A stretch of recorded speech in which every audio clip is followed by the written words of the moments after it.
Good morning, ladies and gentlemen, and welcome to Storytime with Mama Wads. I am your hostess, Mama Wads. Today we're going to be reading Hansel and Gretel from the Treasury of Fairy Tales. And this is by the Brothers Grimm, retold by Naomi Lewis, and illustrated by Lydia Postma.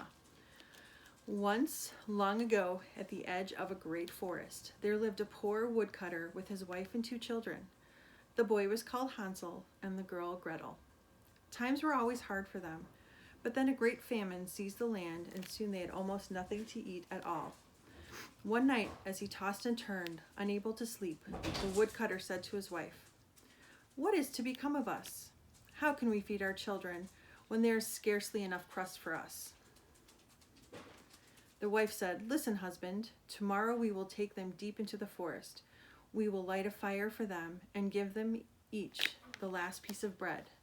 Then we will go back to our work. They'll never find their way home again, and we will have a better chance of surviving on our own." "I couldn't do that," cried the poor father. "How can you think of leaving them alone in the woods? Why, they might be torn to pieces." "If they stay, we'll all die of hunger," said the wife. "You'd better start getting the coffin wood now." And she gave him no peace until he stopped arguing, but he still didn't like the idea. As it happened, Hansel and Gretel had overheard everything that their parents had said. Gretel wept bitterly. "It's the end of us," she said. "Shh," said the boy. "I'll find a way out. I promise you." And when at last the parents seemed to sleep, he crept out of bed, opened the lower half of the door, and went outside. In the bright moonlight, the white pebbles all around the house shone like silver coins. The boy stuffed both of his pockets full and went back to bed. "Don't worry, Gretel," he said. "God will watch over us, and if he doesn't, I have something else that ought to keep us safe." At dawn the next morning, the mother shook the children awake. "Get up, you pair of lazy bones," she said. "We are going into the forest to fetch wood." Then she gave them each a small piece of bread. "This is for your dinner," she told them, "but don't eat it all too soon, for there will be no more today." The family set out together. But then the father said, "Hansel, why do you keep looking back? You're keeping us waiting." "Oh, I'm just waving goodbye to my white cat on the roof," said Hansel. "There he is, looking at me." The woman said, "That's no cat, it's the sun shining on the chimney." But Hansel had really been making a trail of the white pebbles. At last they came to the dark heart of the forest. "Now, children," said the woodcutter, "pile up some wood, and I will light a fire to keep you warm." And that's their little house in the woods. Hansel and Gretel gathered wood as their father instructed them. When the little hill of brushwood had been lit, the mother said to them, "Lie down by the fire and rest for a bit. When we've gathered enough wood, we'll come back for you." The children huddled by the fire, and when midday came, they ate their bits of bread. They thought they heard the blows of their father's axe, but the sound came from a branch which he had tied to a withered tree, blowing back and forth in the wind. Tired with waiting, the children fell asleep, and when they awoke, it was night. Gretel began to cry.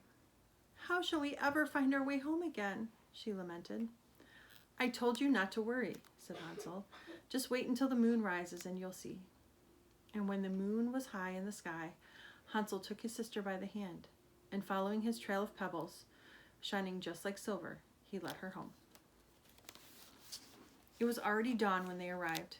When the mother saw them at the door, she said, "You wicked children, why did you sleep so long? We thought you were never coming." But the woodcutter rejoiced to see them back. For a while, things went better. Then the famine started again, and the children overheard their mother say to their father, "All we have left is half a loaf of bread. After that, we'd better learn to eat wood. Those 2 will have to go. We'll take them further into the forest this time, and they'd better not try to get back." The father felt wretched. "I would be happier sharing our last crumbs together," he said. But the woman persisted until he gave in. If you've said yes once, it's hard to say no the next time." And so it was with him. The children, though, were awake and heard what was said. Hansel tried to go and gather pebbles as before, but the door was locked. There was no other way to get out. Gretel wept. Quiet, Gretel, said the boy. If there's a problem, then there must be an answer too. Early the next morning, the mother roused the children from their bed. Again, she gave them each a piece of bread, but smaller than before. Again, Hansel lagged behind the others, and as he walked along, he crumbled bits of bread and made a trail of breadcrumbs on the ground. Why are you lagging so? Said the father. What are you looking back for? My little pigeon on the roof is saying goodbye to me, said the boy. That's not a pigeon, said the mother. That's the sun on the chimney. But Hansel went on scattering crumbs until the bread was gone. Now the woodcutter and his wife led Hansel and Gretel deep, deep into the forest, to a place they had never reached in all their lives before. Then, once again, the father built them a fire, and the mother said, Stay here while we are out working, and if you feel tired, take a nap. When we are finished, we will come and fetch you.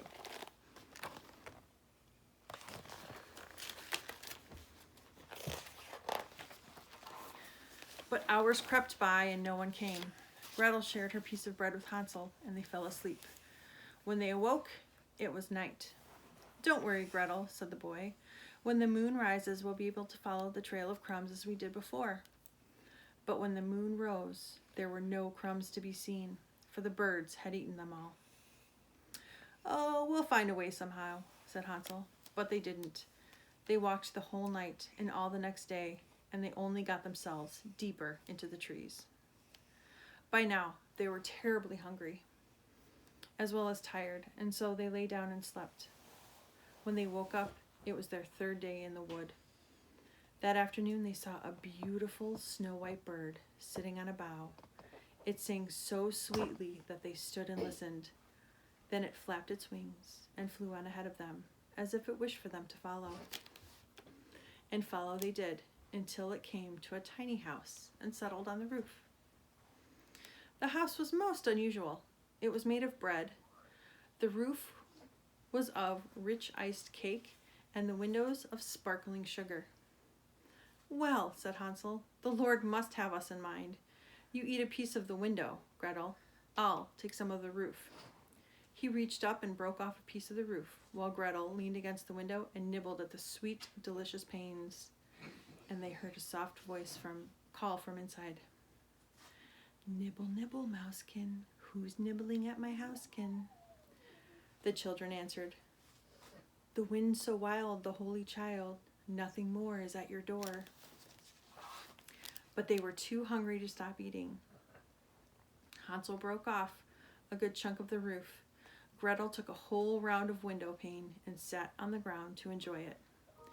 Suddenly, the door flew open and an old woman hobbled out.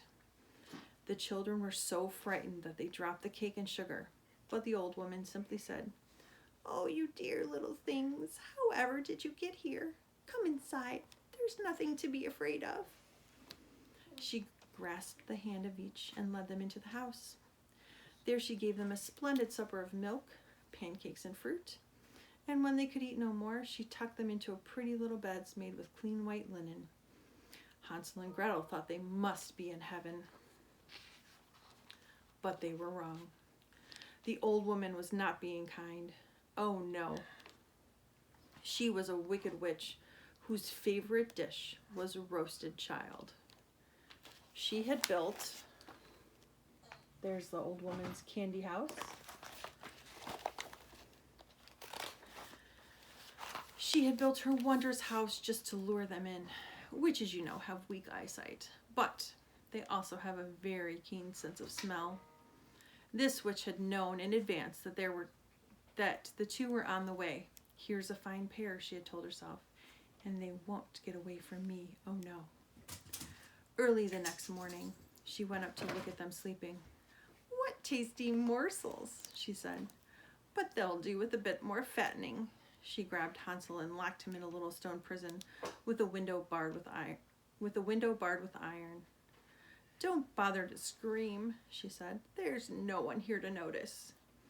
Then she poked at Gretel. Get up, lazy thing, she said. You must draw some water from the well and start cooking for your brother. I want him nice and fat.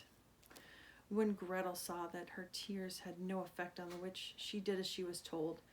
The best of food was now cooked for Hansel, and Gretel got nothing but crab shell. Every morning the witch would hobble over to the shed and cry, "Hansel, Hansel, stretch out your fingers so I can see how fat you're getting." But Hansel always held out a little bone instead. There's his little prison. Why wasn't he getting fatter, thought the witch, whose eyes were too dim to see the truth. But after 4 weeks, she decided to wait no longer. "Come you," she called to Gretel. "Go and fetch some water and no dawdling. I'm going to cook that boy, fat or thin." Oh, how Gretel wept. "I wish we had died in the forest," she cried. "We'd at least have gone together." "Oh, stop that blubbing, girl," snapped the witch, and early the next day she told Gretel to light the oven fire while she herself made dough for the pie. The oven was good and hot. "You get inside," said the witch, "and see if it's right for baking." She had just the notion that Gretel might make an extra roasted dish, but Gretel guessed what the witch had in mind. "I don't know how to get in," she said. "Silly thing," said the witch. "You just creep through. The door is big enough. Look, I can get in myself." And she thrust her head inside to show her. Quickly, Gretel gave a shove, slammed the door, and the witch was caught within. A foul smoke poured from the chimney, along with the witch's screams. That's Gretel pushing her into the oven.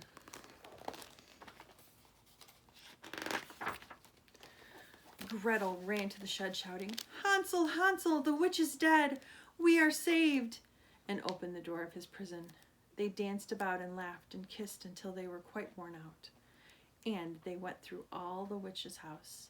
Every box and cupboard was filled with precious jewels, and Hansel stuffed his pockets full while Gretel filled her pinafore. "But now," said Hansel, "we must get out of the forest as quickly as we can." They walked for several hours and came to a lake. "Not too good," said Hansel. "There's no bridge and no boat." "But look," said Gretel, "there's a little white duck. I'll ask her if she can help."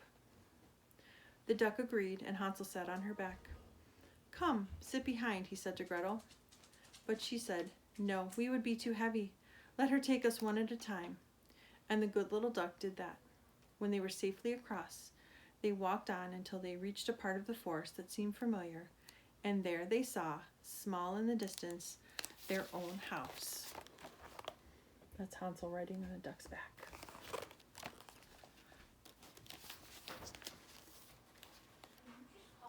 At once they both began to run through the woods, up the well-worn path, and into their father's arms. The poor man had never had a happy moment since leaving his children in the wood. As for the mother, she had died. Hansel and Gretel poured out their jewels all around the room, and they knew that all their cares were over. They all three lived in comfort and happiness ever after. The end. This has been the story of Hansel and Gretel from Your Treasury of Fairy Tales, and this is Mama Wads from Storytime with Mama Wads. I hope you enjoyed the retelling of Hansel and Gretel, and we'll talk to you next time. Have a great day.